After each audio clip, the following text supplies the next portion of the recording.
आपने human trafficking के बारे में सुना होगा और कई बार आपने यह भी सुना होगा कि ह्यूमन ट्रैफिकिंग में स्वयं पुलिस ऑफिसर इन्वॉल्व है या फिर कोई पब्लिक सर्वेंट इन्वॉल्व है।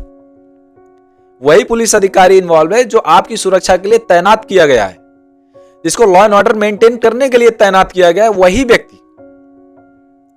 ह्यूमन ट्रैफिकिंग में इन्वॉल्व है। और अब फिर आपको लगता होगा कि यार ऐसे मामलों में क्या होता होगा जब स्वयं पुलिस वाला इन्वॉल्व है, स्वयं एक पब्लिक सर्वेंट इन्वॉल्व है, जिसको ऐसे कृत्यों को करने से रोकने के लिए तैनात किया गया है, ऐसे कृत्यों को करने से रोकने के लिए शक्तियां प्रदान की गई हैं, वो व्यक्ति स्वयं ऐसे कृत्यों को करवा रहा है। तो ऐसे लोगों के खिलाफ क्या होता होगा? कुछ नहीं होता होगा। लेकिन मैं बता दूं, ऐसे लोगों के खिलाफ प्रोसिक्यूट करने के लिए और ऐसे लोगों को कठोर से कठोर दंड से दंडित करने का प्रावधान किया गया भारतीय न्याय संहिता की धारा 143 की उपधारा 7 के तहत। भारतीय न्याय संहिता की धारा 143 उपधारा 7 कहती है कि यदि कोई पुलिस ऑफिसर या कोई पब्लिक सर्वेंट ह्यूमन ट्रैफिकिंग में इन्वॉल्व है तो ऐसे व्यक्ति को आजीवन कारावास के दंड से दंडित किया जाएगा। और यहां पर आजीवन कारावास का मतलब है reminder of that person's natural life, यानी कि वो जब तक जिएगा पूरा जीवन जेल में रहेगा। उसका शेष बचा हुआ प्राकृतिक जीवन जेल की 4 दीवारों के अंदर बीतेगा और मरने के बाद ही उसकी डेड बॉडी को उसके परिजनों को सौंपा जाएगा। जीते जी तो अब वो बाहर नहीं निकलेगा। इतना कठोर प्रावधान है। और सबसे बड़ी बात है, कानून बनाने वालों ने उनकी मंशा स्पष्ट थी ऐसे मामलों में। उन्होंने ऐसे मामले इसको कॉग्निजेबल ऑफेंस बनाया है, नॉन बेलेबल बनाया और नॉन कंपाउंडेबल बनाया है।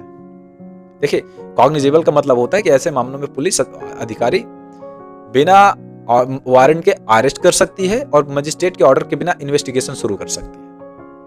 नॉन बेलेबल का मतलब है कि इसमें एक्यूज्ड पर्सन बेल को एज अ राइट क्लेम नहीं कर सकता। ये पूरी तरह से कोर्ट के विवेकाधीन है कि बेल देना चाहिए या नहीं देना चाहिए।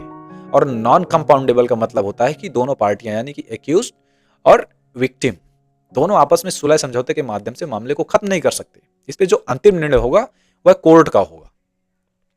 कानून बनाने वालों को यह बात अच्छे से पता थी कि जो व्यक्ति इतने बड़े पैमाने पर ऐसे आपराधिक कृत्यों को अंजाम दे सकता है, वह कोर्ट के बाहर मामले को सुलझाने में कितना टाइम लगाएगा। वो जिस व्यक्ति को ह्यूमन ट्रैफिकिंग में अपने अंडर में कर सकता है, उसका शोषण कर सकता है, तो क्या शोषण के माध्यम से ऐसे व्यक्ति से राजी नहीं करवा सकता है मैटर को? उसे पता था कि इसमें जो अंतिम निर्णय होगा पार्टियों के सुलह समझौते से नहीं होगा, अंतिम निर्णय कोर्ट का होना चाहिए। कानून बनाने वालों की दूरदृष्टि देखिए, क्या सोचकर उन्होंने बनाया था। तो यह था भारतीय न्याय संहिता का सेक्शन 143 सबसेक्शन 7। मतलब आपको डरने की जरूरत नहीं। हाँ, ये बात सच है कि अगर कोई पुलिस अधिकारी है और वो ऐसे कृत्य में इन्वॉल्व है, यानी कि ह्यूमन ट्रैफिकिंग में इन्वॉल्व है, तो अमूमन कोई पुलिस अधिकारी के खिलाफ पुलिस स्टेशन में जल्दी एफआईआर लॉन्च नहीं की जाती। केवल उन्हीं मामलों में एफआईआर लॉन्च करता हुआ आपको मिलेगा जब कोई बड़ा अधिकारी, उसी डिपार्टमेंट का बड़ा अधिकारी फंस रहा है और स्वयं को बचाने के लिए किसी छोटे अधिकारी के खिलाफ एफआईआर लॉन्च करवा देते हैं। बस ऐसे मामलों में देखने को मिलेगा। तो इस प्रकार के मामलों में अमूमन जो रेमेडी मिलती है ना, वो प्रायः कोर्ट के द्वारा मिलती है।